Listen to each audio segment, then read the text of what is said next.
ഏറ്റവും ബഹുമാനാദരവുകൾ നിറഞ്ഞ സത്യവിശ്വാസികളെ, അള്ളാഹുവിന്റെ പരിശുദ്ധമായ ഭവനമായ മസ്ജിദിൽ നാം ഈ ഒരുമിച്ച് കൂടിയ കൂടുതലിന് ഖാലിഖായ തമ്പുരാൻ പരിപൂർണമായും നമ്മിൽ നിന്നും കബൂലാക്കി അനുഗ്രഹിക്കട്ടെ. നാം നിർവഹിക്കുന്ന ജമാഅത്ത് ഇബാദത്തുകൾ, സൽക്കർമ്മങ്ങൾ സർവ്വതും സർവശക്തനായ തമ്പുരാൻ നമ്മിൽ നിന്നും പരിപൂർണമായും കബൂലാക്കി അനുഗ്രഹിക്കട്ടെ. നമ്മിൽ നിന്ന് ആരൊക്കെ മൺമറഞ്ഞു പോയിട്ടുണ്ടോ, ഈ പള്ളിക്ക് ചുറ്റും അന്ത്യവിശ്രമം കൊള്ളുന്നോ, എല്ലാവർക്കും അല്ലാഹു മഗ്ഫിറത്തും റഹ്മത്തും നൽകി അനുഗ്രഹിക്കട്ടെ. നമ്മുടെ ശിഷ്ടകാല ജീവിതം പരിപൂർണമായ ആഫിയത്തോടുകൂടെ ഇഖ്ലാസോടുകൂടെ ഒരുപാട് ഇബാദത്തുകൾ ചെയ്ത് ആഖിബത്ത് നന്നായി മരിക്കുന്ന മഹാഭാഗ്യവാന്മാരിൽ അല്ലാഹു നമ്മയും നമ്മുടെ കുടുംബത്തെയും ഉൾപ്പെടുത്തി അനുഗ്രഹിക്കട്ടെ. ആമീൻ യാ റബ്ബൽ ആലമീൻ. മനുഷ്യർ ഈ ഭൂമി ലോകത്ത് ജീവിക്കേണ്ടത് ഉത്കൃഷ്ടമായ സ്വഭാവവിശേഷണങ്ങളിലൂടെയാണ്. അത് ഭൗതിക ലോകത്തെ ചിന്തകന്മാരും ഏറ്റവും കൂടുതൽ പോസിറ്റീവായ അനുകൂലമായ രീതിയിൽ പ്രസ്താവിക്കുന്നതും വിശിഷ്യ മതവിശ്വാസികളായ നമ്മെ സംബന്ധിച്ചിടത്തോളം നമ്മുടെ ദീനിന്റെ ഭാഗവും കൂടിയായതാണ് ഏറ്റവും ഉത്കൃഷ്ടമായ സ്വഭാവ സംസ്കാരങ്ങളിലൂടെ ഒരു മനുഷ്യൻ ജീവിക്കുക എന്ന് പറയുന്നത്. മനുഷ്യന്റെ ജീവിത സ്വഭാവങ്ങളിൽ, അവന്റെ സംസ്കാരങ്ങളിൽ ഏറ്റവും പ്രധാനപ്പെട്ട സ്വഭാവ വിശേഷണങ്ങൾ വിശുദ്ധമായ ഖുർആനും പരിശുദ്ധമായ ഹബീബായ നബീന റസൂലുള്ളാഹി സ്വല്ലല്ലാഹു അലൈഹി വസല്ലമ തങ്ങളുടെ തിരു ഹദീസുകളും നമ്മെ പഠിപ്പിക്കുന്നുണ്ട്. അതിൽ ഏറ്റവും പ്രധാനപ്പെട്ട ഒരു സ്വഭാവം, അറബിയിൽ നമ്മൾ തവാദു എന്ന് പറയുന്ന, മലയാളത്തിൽ വിനയം അല്ലെങ്കിൽ താഴ്മ എന്നൊക്കെ പറയുന്ന സ്വഭാവമാണ്. മനുഷ്യർ കൂടുതൽ അശ്രദ്ധരായി പോകുന്ന സ്വഭാവമാണ് വിനയം എന്ന് ഉമ്മഹാത്തുൽ മുഅ്മിനീങ്ങളിലെ പ്രധാനിയായ മഹദി ആയിഷ ബീവി റളിയല്ലാഹു അൻഹ പറയുന്നുണ്ട്. ഹബീബായ നബിയുനാ റസൂലുള്ളാഹി സ്വല്ലല്ലാഹു അലൈഹി വസല്ലമ തങ്ങൾ പഠിപ്പിച്ചതും അതാണ്. ഇന്നൽ ബദാദത മിനൽ ഈമാൻ. നിശ്ചയമായും ബദാദത്ത്, അതിന് മുഹദ്ദിസീങ്ങൾ വ്യാഖ്യാനിച്ചത് അത്തവാദു എന്നാണ്. വിനയവും താഴ്മ കാണിക്കലും മിനൽ ഈമാൻ, അത് വിശ്വാസിയുടെ വിശ്വാസത്തിന്റെ ഭാഗമാണെന്ന് ഹബീബുനാ മുഹമ്മദുർ റസൂലുള്ളാഹി സ്വല്ലല്ലാഹു അലൈഹി വസല്ലം. അതുകൊണ്ട് ഒരു മനുഷ്യന്റെ സ്വഭാവ വിശേഷണങ്ങളിൽ അടിസ്ഥാനമായി ഉണ്ടാകേണ്ടതാണ് വിനയം എന്ന് പരിശുദ്ധമായ ദീൻ നമ്മെ പഠിപ്പിക്കുകയാണ്. മഹാനായ സയ്യിദുനാ ഇമാം മുബറദ് റളിയല്ലാഹു അൻഹു കർമ്മശാസ്ത്ര മേഖലകളിലും തസവ്വുഫിന്റെ മേഖലകളിലും അതിവിശിഷ്ടരായ പ്രസിദ്ധരായ പണ്ഡിത വരേണ്യർ മഹാനായ ഇമാം മുബറദ് റളിയല്ലാഹു അൻഹു പ്രസ്താവിക്കുന്ന ഒരു പ്രസ്താവനയുണ്ട്. അന്നിഅമത്തുല്ലതീ ലാ യുഹ്സദു സാഹിബുഹാ. ഒരു മനുഷ്യൻ അല്ലാഹു സുബ്ഹാനഹു വ തആല അവർക്ക് നൽകുന്ന അനുഗ്രഹങ്ങളിൽ ബാക്കിയുള്ളവർക്ക് അസൂയ തോന്നാത്തൊരു അനുഗ്രഹമുണ്ടെങ്കിൽ അത് അത്തവാദു, വിനയമാണെന്ന് മഹാനായ ഇമാം മുബറദ് റളിയല്ലാഹു അൻഹു പറയുമ്പോൾ ചേർത്ത് പറയുന്ന മറ്റൊരു വിഷയം കൂടിയുണ്ട്.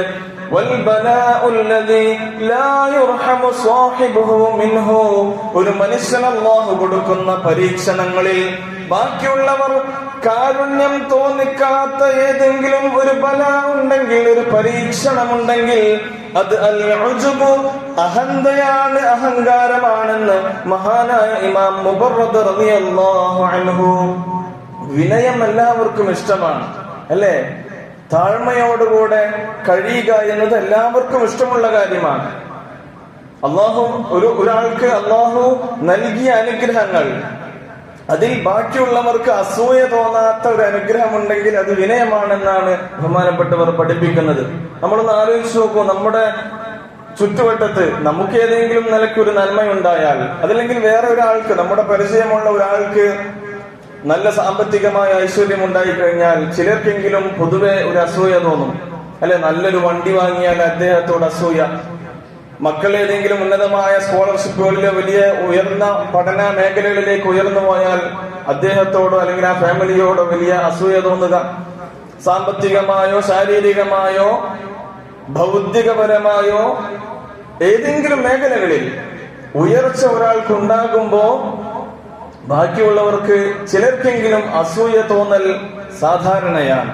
എന്നാൽ ഒരു മനുഷ്യർക്ക് അള്ളാഹു കൊടുത്ത ഇത്തരം അനുഗ്രഹങ്ങളിൽ ഒരു അനുഗ്രഹം, ആ അനുഗ്രഹം അള്ളാഹു അവനക്ക് കൊടുത്തതിൽ ബാക്കിയുള്ളവർക്ക് അസൂയ തോന്നാത്തതുള്ള ഒരു അനുഗ്രഹം എന്ന് പറയുന്നത് വിനയമാണ് എന്ന് നമ്മൾ മനസ്സിലാക്കണം. ഒരാൾക്ക് വലിയ വിനയം അത് അള്ളാഹു കൊടുക്കുന്ന അനുഗ്രഹമാണ്, അല്ലെ? തവാദു, ആളുകളുടെ മുമ്പിൽ വലിയ ഗമയൊന്നുമില്ലാതെ ഏറ്റവും പാവമായിട്ട് സൗമ്യമായി വിനയത്തോടുകൂടെ കഴിയുക എന്നത് അള്ളാഹു കൊടുക്കുന്ന ഒരു അനുഗ്രഹമാണ്.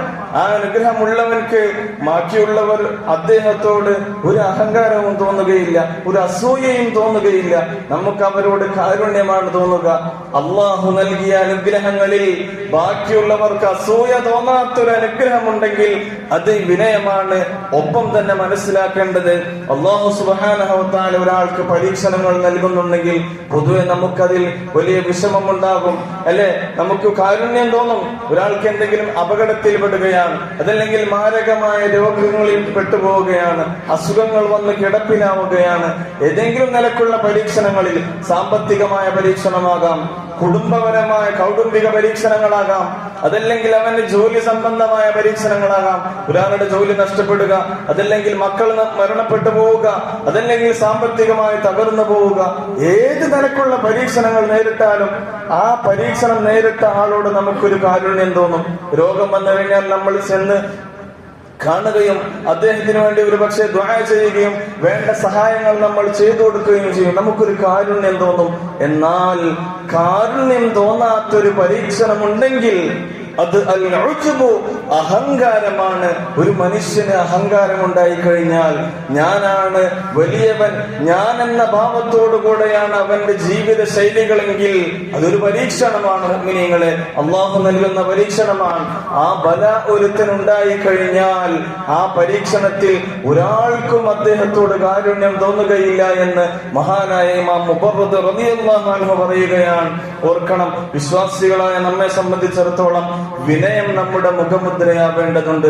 മഹാനായ ഇമാം ഹസൻ റളിയല്ലാഹു അൻഹു യൂനുസ് അയ്യൂബ് എന്ന അനുചരോടൊത്ത് ഒരു വിഷയങ്ങളിൽ ഇങ്ങനെ ചർച്ചയ്ക്കിരിക്കുകയാണ്. അങ്ങനെ വിഷയം മാറി മാറി അവസാനം വിനയം എന്ന വിഷയത്തിലായി ചർച്ച. കിതാബുകളിൽ കാണാം, അനുചരർ മഹാനായ ഹസൻ റളിയല്ലാഹു അൻഹുവിനോട് ചോദിക്കുന്നുണ്ട്, അതദ്റൂന മത്തവാദു, എന്താണ് തവാദു എന്ന് നിങ്ങൾക്കറിയുമോ എന്ന് ബഹുമാനപ്പെട്ടവരോട് ആ ശിഷ്യന്മാര് ചോദിക്കുമ്പോൾ മഹാനായ ഇമാം ഹസൻ റളിയല്ലാഹു അൻഹു അതിന് മറുപടി പറയുന്നു, അൻ തഖ്റുജ മിൻ മൻസിലിക ഫലാ തൽഖാ മുസ്ലിമൻ ഇല്ലാ റഅയ്ത ലഹു അലൈക ഫളാ. തവാദു എന്ന് പറഞ്ഞാൽ അൻ തഖ്റുജ മിൻ മൻസിലിക, നീ നിന്റെ വീട് വിട്ട് പുറത്തിറങ്ങി പോകുമ്പോൾ ഫലാ തൽഖാ മുസ്ലിമാ, നീ ഒരു മുസ്ലിമിനെ കാണുന്നില്ല, നീ നിന്റെ സഹോദരനെ കാണുന്നില്ല, ഇല്ലാ റഅയ്ത ലഹു അലൈക ഫളാ, അവൻക്ക് നിന്നെക്കാൾ ഏതെങ്കിലും ഒരു വിഷയത്തിൽ ഉയർച്ചയുണ്ട്, ശ്രേഷ്ഠതയുണ്ട് എന്ന് നീ വിചാരിക്കലാണ്. അങ്ങനെ നീ കരുതുന്നതാണ് വിനയം എന്ന് ബഹുമാനപ്പെട്ട ഇമാം ഹസൻ റളിയല്ലാഹു അൻഹു പരിചയപ്പെടുത്തുകയാണ്. നീ നിന്റെ വിട്ടിറങ്ങി പോകുമ്പോ നീ കാണുന്ന ആളുകളൊക്കെ നിന്നെക്കാൾ ഏതെങ്കിലും ഒരു മേഖലയിൽ ഉയർന്നവനാണ് എന്ന ചിന്ത നിനക്കുണ്ടോ? അതാണ് വിനയം എന്ന് ബഹുമാനപ്പെട്ട സയ്യിദുന ഇമാം ഹസൻ റളിയല്ലാഹു അൻഹു പരിചയപ്പെടുത്തുകയാണ്. നമ്മൾ കാണുന്ന ആളുകൾ ഒരുപക്ഷെ നമുക്കറിയാം, ഏതെങ്കിലും ഒരു വിഷയത്തിൽ നമ്മളെക്കാൾ ചെറിയതാണ് അദ്ദേഹത്തിന്റെ ഗ്രേഡ് എങ്കിൽ പാടെ നമ്മൾ അയാളെ താഴ്ത്തിക്കളയുന്ന ഒരു സ്വഭാവം നമ്മളിൽ ചിലർക്കെങ്കിലും ഉണ്ടാകും. മുഅ്മിനീങ്ങളെ, ശരിയല്ലേ?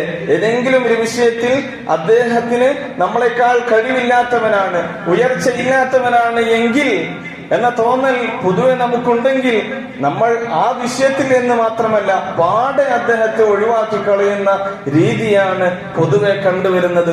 ഒരിക്കലും പാടില്ലാത്തതാണ്. തവാദു എന്നാൽ നിന്റെ ചുറ്റുവട്ടത്ത് നീ കണ്ടുകൊണ്ടിരിക്കുന്ന ആളുകൾ, നീ സമീപിക്കുന്ന ആളുകൾ, അവരിലൊക്കെയും നിന്നെക്കാൾ ചില മേഖലകളിൽ അവർക്കൊക്കെ വലിയ ഉയർച്ചയുണ്ട് എന്ന തോന്നൽ എപ്പോഴും നിനക്കുണ്ടാകണം എന്ന് ബഹുമാനപ്പെട്ട ഇമാം ഹസൻ റളിയല്ലാഹു അൻഹു പരിചയപ്പെടുത്തുന്നു.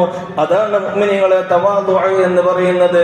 നോക്കൂ, ഹബീബായ മുഹമ്മദ് റസൂലുള്ളാഹി സ്വല്ലല്ലാഹു അലൈഹി വസല്ലമ തങ്ങളുടെ ജീവിതം വായിക്കുമ്പോൾ നമുക്ക് മനസ്സിലാക്കാൻ കഴിയും.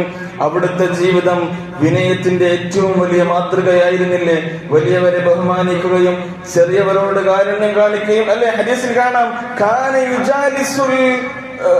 യുജാലിസുൽ മസാക്കീൻ, മിസ്കീന്മാരായ അഗതികളായ ആളുകളോടൊപ്പം ഹബീബായ തങ്ങൾ ഇരിക്കുമായിരുന്നു, ചർച്ചകൾ നടത്താറുണ്ടായിരുന്നു എന്ന്.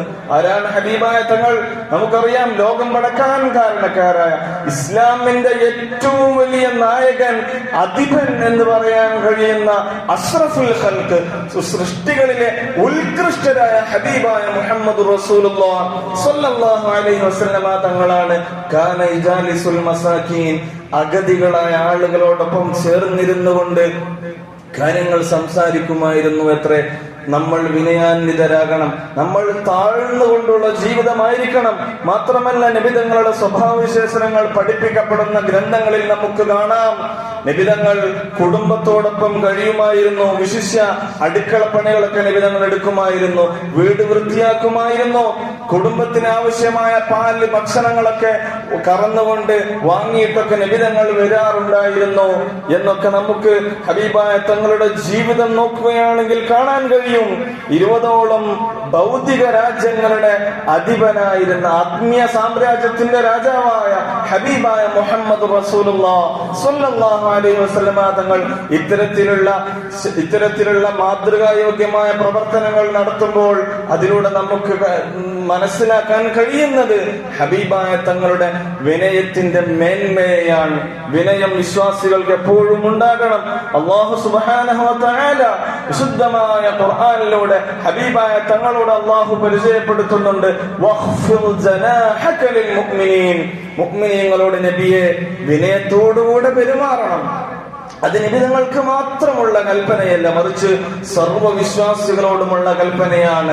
വിനയത്തോടുകൂടെ പെരുമാറണം, മാന്യമായി താഴ്മയോടുകൂടെ ആളുകളോട് പെരുമാറണം എന്ന് അല്ലാഹു സുബ്ഹാനഹു വ തആല കൽപ്പിക്കുകയാണ്. ഹബീബായ തങ്ങളുടെ ദുആയിൽ നമുക്കറിയാമല്ലോ, അല്ലാഹുമ്മ അഹീനി മിസ്കീനൻ വ അമിത്നി മിസ്കീനൻ വഹ്ശുർനി ഫീ സുംറത്തിൽ മസാകീൻ. അല്ലാഹുമ്മ അഹീനി മിസ്കീന, അല്ലാഹുവേ എന്നെ നീ മിസ്കീനായി ജീവിപ്പിക്കണേ അല്ലാഹ്.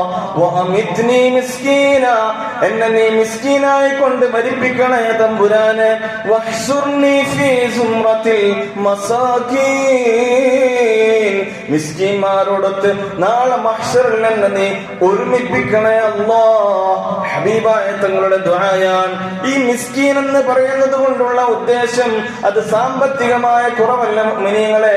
മുഹദ്ദിസീങ്ങൾ അതിന് വ്യാഖ്യാനം നൽകിയത് തവാളുഓടുകൂടെ വിനയാന്വിതനായിട്ടുള്ള ജീവിതമാണ് നിബിധങ്ങൾ ഉദ്ദേശിച്ചത് എന്നാണ്.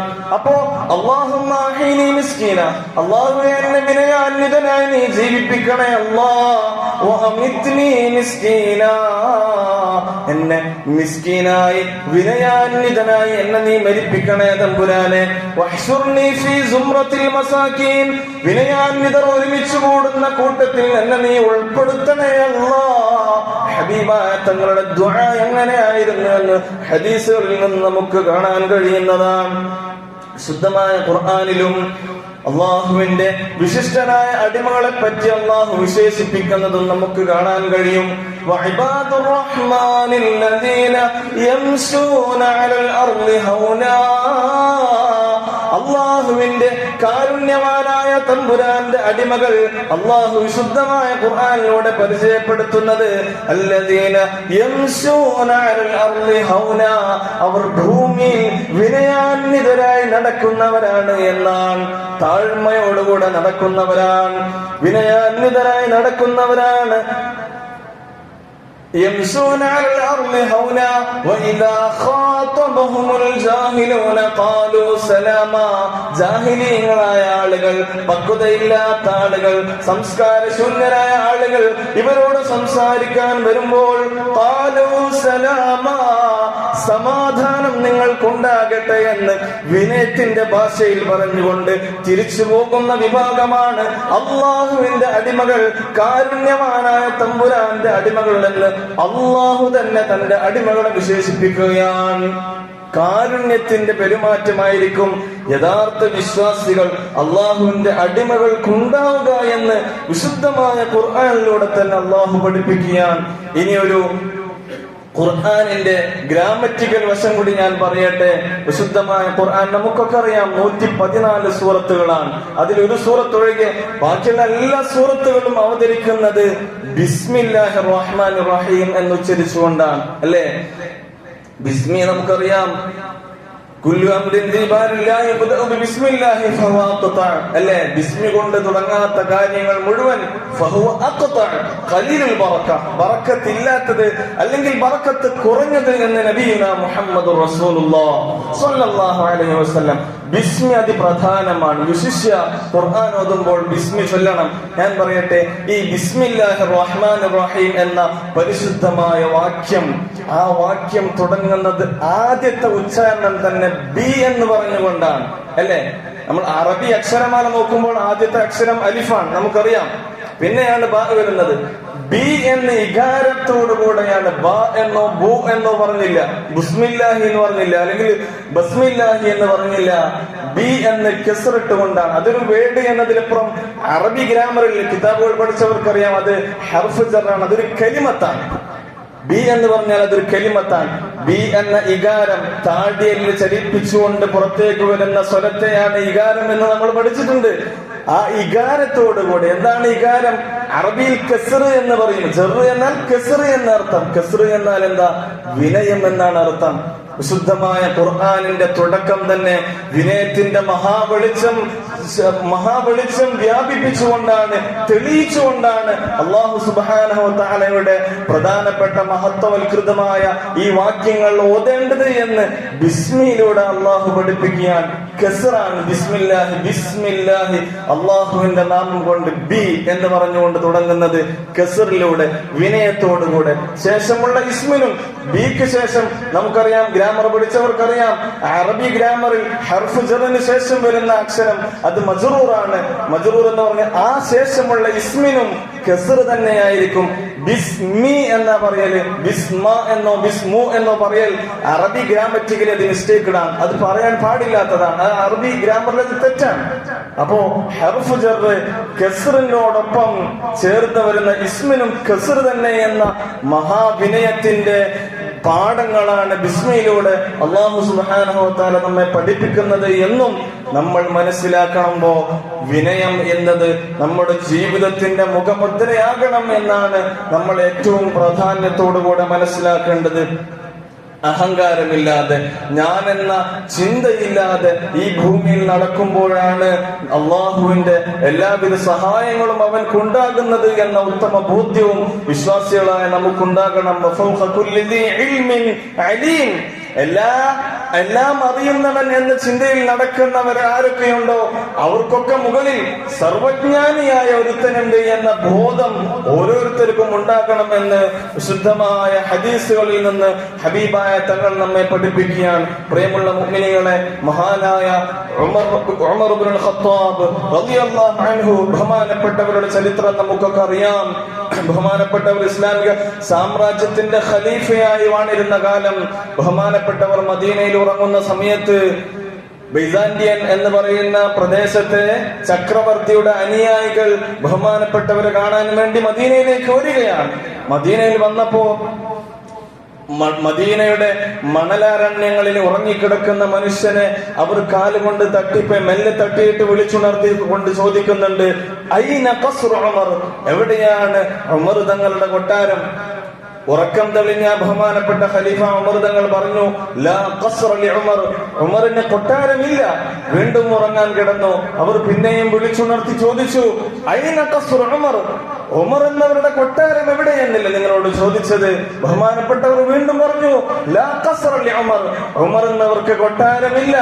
മൂന്നാമതും അവർ ചോദിച്ചപ്പോൾ ബഹുമാനപ്പെട്ട ഉമർ തങ്ങൾ അവർക്ക് മറുപടി പറഞ്ഞു, നിങ്ങൾ അന്വേഷിച്ചു വരുന്ന ഉമർ അത് ഞാനാണ് എന്ന് പറഞ്ഞപ്പോഴാണ് ആഡംബര സമാനമായ ജീവിതത്തിൽ നയിച്ചുകൊണ്ടിരുന്ന സാമ്രാജ്യത്തിൽ നിന്നും അവിടുത്തെ ചക്രവർത്തിയുടെ അനുയായികൾ മദീനയിൽ വ്യാപിച്ചുകൊണ്ടിരിക്കുന്ന ഇസ്ലാമിന്റെ നായകനെ അധിപനെ കാണാൻ വന്നപ്പോ അവർക്ക് കാണാൻ കഴിഞ്ഞത് മദീനയുടെ മണലിൽ ചെമ്മട്ടി എന്ന് പറയല്ലോ, ചാട്ടവാറ്, അത് ചുറ്റിയിട്ട് തലയണയാക്കി കിടന്നുറങ്ങുന്ന ബഹുമാനപ്പെട്ട സയ്യിദുന ഉമർ ഇബ്നുൽ ഖത്താബ് റളിയല്ലാഹു അൻഹുവിനെയാണ്. നോക്കൂ, വിനയാന്വിതരായി ജീവിക്കണം.